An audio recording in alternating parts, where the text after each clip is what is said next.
सर्व गुरु परंपरेला मनसा साष्टांग नमस्कार करून तथा ज्ञानवृद्ध वयोवृद्ध सर्व गुरुवर्ग बांधवांना अभिनंदन करून या समारंभाच्या वैशिष्ट्याबद्दल सांगण्याची संधी मिळाली. डोंबिवलीचे सद्गुरु नारायण स्वामी सेवा समितीचे सर्व व्यवस्थापक मंडळ समिती सदस्य या लोकांनी सरकारी ह्याच्याप्रमाणे पंचवार्षिक योजना असते, त्यामुळे हे पंचवार्षिक योजना या समितीने पूर्ण केलेली दिसते. परंतु पुढची दशवार्षिक योजनासाठी या समितीने करावा का ठराव त्यांच्या बाजूने आहे. आम्ही मतदान करू सर्व मंडळींनी, कोणात जास्ती पडतो बघूया. मतदान मोजणी केव्हा होईल म्हणले तर दत्त जयंतीच्या वेळी अथवा महाराजच्या पुण्यतिथी संदर्भी होईल. असा प्रसंगी या उत्सव करताना ईश्वर सेवा या सेवोद्देशाने स्वामींच्या आणि देवाबद्दल वेगळेपणा न बाळगून दत्तात्रेय स्वरूप आहे या हेतूने या सर्व मंडळी ही सेवा करत आहेत. ही सेवेचा उद्देश विविध प्रकारचा असू शकतो. मानव जन्माला आल्यानंतर नेमकं ध्येय दिशा माहिती असते, कल्पनेच्या दिशेने जात असतो, कल्पनाप्रमाणे ध्येय ठरवत असतो. हा ध्येय पूर्ण सत्य आहे का अपूर्ण आहे का ही कळत नाही. ते वेळ निघून गेल्यानंतर कळते, पुन्हा पश्चाताप येत असतो. ही पश्चाताप या लोकांना घडू नये म्हणून आणि सध्याच्या युवशक्तीला आणि तसेच वृद्ध लोकांना सुद्धा काही संस्कार होणे गरज आहे. काही रिटायरमेंट झालेले लोक असतात, ते पूर्वीप्रमाणे सत्ताप्रमाणे पुन्हा आपल्या मुलाबरोबर वागतात, त्यामुळे त्याच्या ग्रहाच्या शांती निघून जाते.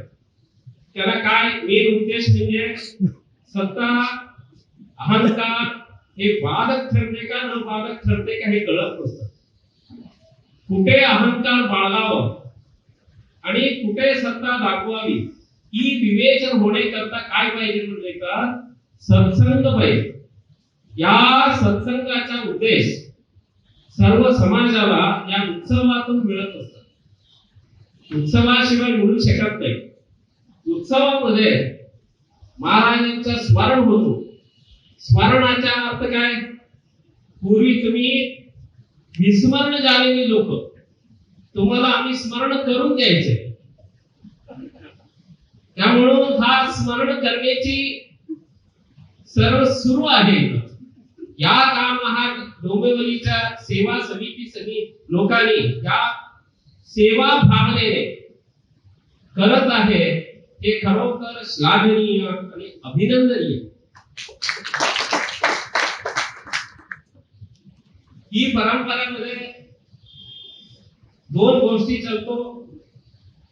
एक ईश्वर भावनेने हा सेवा करणे, दुसरी भावना या देहाचा सार्थक्य करून घेणे. दोन्ही गोष्टी आवश्यक असतात. नुसतं मला ईश्वर भावना आली परंतु सेवा करायला मला मनच होत नाही. देहाने मनाने वाचाने हा तिन्ही करावा लागतो आपल्या वयोमानानुसार.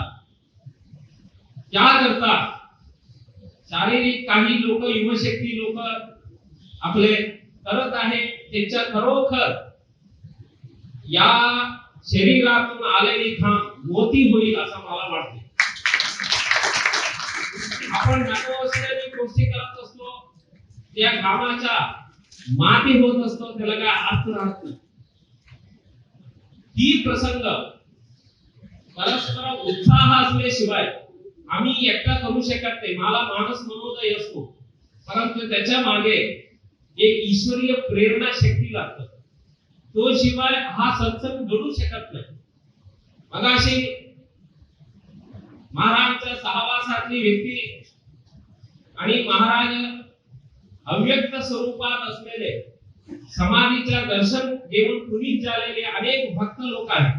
त्यांचा अनुभव आलेले आहे, सहवासातले अनुभव आलेले आहे. या अनुभव बालापासून वृद्धापर्यंत पोचण्याची सेवा ही सेवा समिती करत आहे. ही सेवा भावनेत राहावं. दुसरे मतांतर भौती भेद होऊ नये. कशासाठी आपण करतो? इथं कोणाची अहंकाराची दुखी नाहीये, कारण एकच ध्येय असतो, सेवा. तो सेवा लहानचे असो मोठे असो सत्कार करो असो, ही सेवा असावं लागते. मला या प्रसंगी एक सांगावं असं वाटतं. गोंदवलेकर महाराज सर्वांना चिरपरिचित आहे. त्यांच्या सेवा अखंड आपले अनेक राज्यामध्ये प्रचलित आहे. त्यांच्या अनुभूतीचं वाक्य उपदेशामृतामध्ये पुस्तक स्वरूपात आपल्याला मिळतो. त्यांच्याकडे त्या काळात इंग्रजीच्या काळात सर्व लोक महान लोक, कारण अवतारी पुरुष होते, राम नामाचा सर्व दुष्ट शक्तीचा नाश करण्यासाठी या काळात बघा त्यांना 100 वर्षापूर्वीच होऊन गेलं. म्हणजे अज्ञानाची संबंध प्रत्येक युगामध्ये सर्वांना आलेले आहे सुज्ञानी होण्यासाठी. त्याकरता सर्व लोकांचा अवतार होत असतो. या अवतार कार्यात त्यांच्याकडे अनेक सेवा करायचे, राज महाराजे यायचे आणि अधिकारी लोक यायचे. एवढेच नव्हे, उच्च दर्जाचे सुद्धा त्यांच्याकडे येऊन संभाषण करायचे. आणि एकाने त्याला विचारलं महाराजांना, कोणाला एका रामदर्शन होईल? म्हणजे काही लोक म्हटले, एका शेठीला विचारलं. शेठीच्या बुद्धी तल्लच असतो. विद्वत्तांच्या बुद्धी स्वतः तर्क बुद्धी असते, विद्वत्तांच्या बुद्धी. आणि मध्यम लोकांच्या बुद्धी केवळ न कळता, कळत नाही, ओळख नाही, तथापि भक्तीने प्रेमाने भरलेली असते. ते काय शुद्ध का अशुद्ध कळत नाही. करा म्हणजे की करणार, त्याच्या पलीकडे काय उत्तर नाही. महाराज म्हणले, यामध्ये कोणाला राम दर्शन होईल? शेठजींनी विचारल्यानंतर मला रामदर्शन घडून म्हणा, किती पैसे पाहिजे ते दे. पैसेने राम मिळत नाही, पहिल्यांदा उत्तर. आणि म्हणजे 15 दिवस राहिले त्यांच्या सेवेला, अजूनही रामदर्शन झालं नाही. केव्हा होईल? म्हणले तर सर्व सोडून या म्हणले. एकच शब्द. संतांची वाक्य भाषण रूपात नसतं, उपदेशात्मक रूपात असते. त्यामुळे त्यांचे एक एक वाक्य सुवर्ण सारखे मौल्य असते. त्याचा परिणाम होतो बुद्धीला. आपण 10 वेळा सांगितलं की कोणी परिणाम होत नाही. जे ऐकणार कोणी असंच बोललाच म्हणतात, परंतु असं नाही. सत्पुरुषांच्या वाक्यामध्ये एक तेज असतं. हा तेज ईश्वरापासून निर्माण झालेले शब्द असतो. स्वयंभुवा. ईश्वर आणि गुरु मध्ये व्यत्यास काही नाही, अंतरंगात. त्याप्रमाणे त्यांनी विचारलं, सर्व सोडून या. नंतर शेठ आपल्या गावी गेलं, 1 महिन्याने आलं. त्याला सोडायला सुद्धा वेळ लागला. ते फार विचार केले, पुढची अधिकारी कोण, ह्याचा सत्ता कोण, कोणाला मिळणार, दुसऱ्याने घेणार, काही सर्व विचार केले. नंतर शेवटचे म्हणजे महाराज सांगितलं सोडून यावं. सोडून आल्या म्हटलं तर रामदर्शन मला रामदर्शनाची संधी मिळावी, महाराज कृपा करा, थळथळीने सांगितलं. महाराज त्यांच्याकडे नुसतं पुनीत दृष्टीने, आनंद दृष्टीने पाहिलं. पहिले नंतर सर्व सोडलेही तू सोडले नाही, त्यामुळे लाभ भेटत नाही. सर्व सोडले ही भावना तू सोडले नाही तुम्ही, त्यामुळे तुला भेटले नाही. आणि तिथे एक सेवेकरी होती, त्याचं नाव मला लक्षात येत नाही. ते सर्व गटार स्वच्छ करायचं आणि सर्व आलेल्या लोकांची भांडी घासायची. रोज उठून सर्व गटार स्वच्छ करायचं, करताना राम म्हणायचं आणि सर्व रामाची सेवा समजून घेत होते. त्याला राम दर्शन झालं. इथं काय लागतो? विद्वत्ता लागणार नाही, नुसतं प्रेम लागतं. असं यांच्या वाचनात येतं. त्याप्रमाणे ही अनुभूती माननीय कैलासवासी के.एम. ज्ञानेश्वरींनी माझ्या सहवास सांगितलेली होती. अशा गोष्टी महाराजांच्या बाजूने मला अनुभूती आलेली आहे. मी आलेले बसलेले होतो. एक कलेक्टर सुद्धा आले होते आणि एक ग्रामीण जवळ एक व्यक्ती महाराजांच्याकडे विचारायचं. त्यांचं नाव आप्पा पाटील. तो बुद्धीने मान्य आणि शेतकरी आणि धनाने दारिद्र्यवान आणि चालत येणार आणि सर्व मंडळी असा बसलेली होते महाराजांच्या समोर. आणि त्यांच्याकडे लक्ष ठेवून त्यांनी बोलायचं.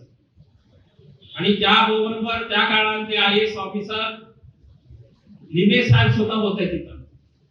ते म्हणले ह्या स्वच्छ नाही, घाणील वस्त्र आणि मूर्ख तडक व्याकरण सहित बोलता येत नाही. महाराजांना मध्य मराठी कळत होतो, संस्कृत जास्ती कन्नडी असल्यामुळे.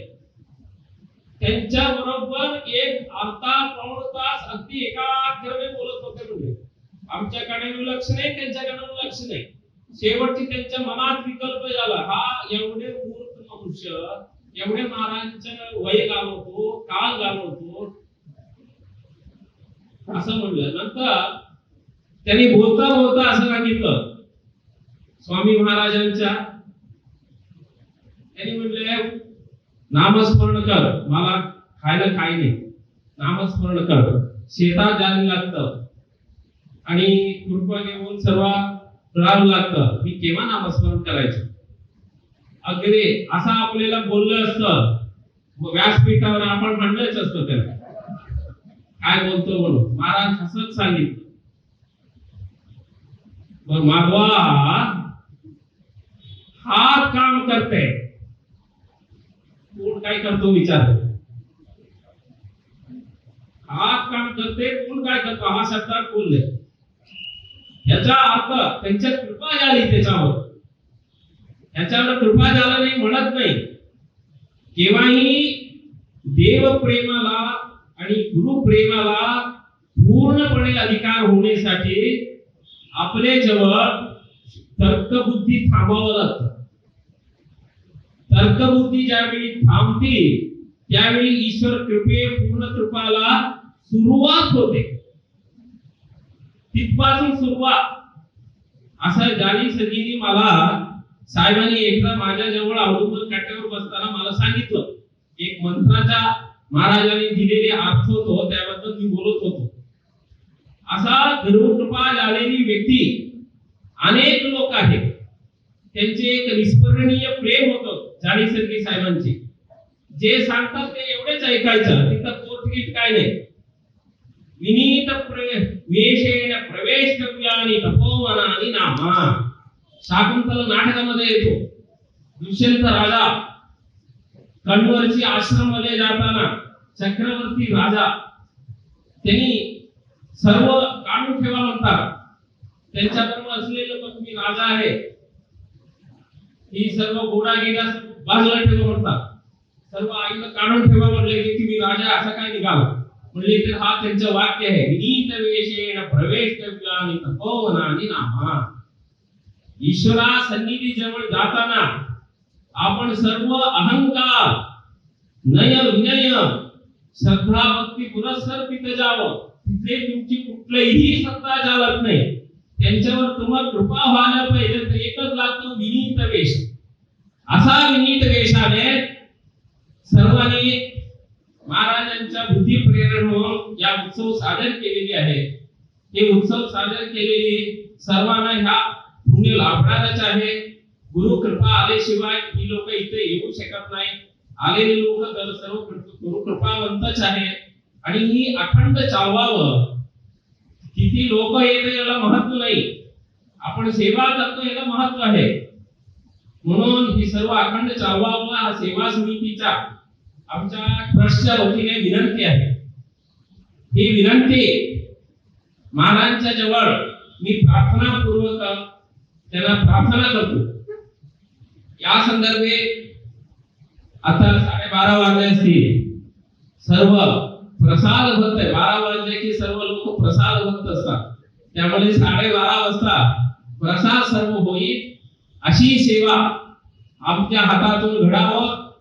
आम्ही केलेली औदुंबर मध्ये सेवक रूपाने केली, महाराजांनी कृपा करून आमच्यावरून ज्ञात अज्ञात रूपाने केलेली सर्व सेवा त्यांनी स्वीकार व्हावं असं समजून सर्वे सुखिनः सन्तु सर्वे सन्तु निरामयाः सर्वे भद्राणि पश्यन्तु मा कश्चित् दुःखभाग् भवेत् असा सद्गुरूंच्या चरण कमली अव्यक्त स्वरूपात असलेली सद्गुरूंच्या चरण कमली प्रार्थना करून वाग व्यापारात विरम्यते. सद्गुरु नारायणानंद तीर्थ स्वामी महाराज की जय. अवधूत चिंतन श्री गुरुदेव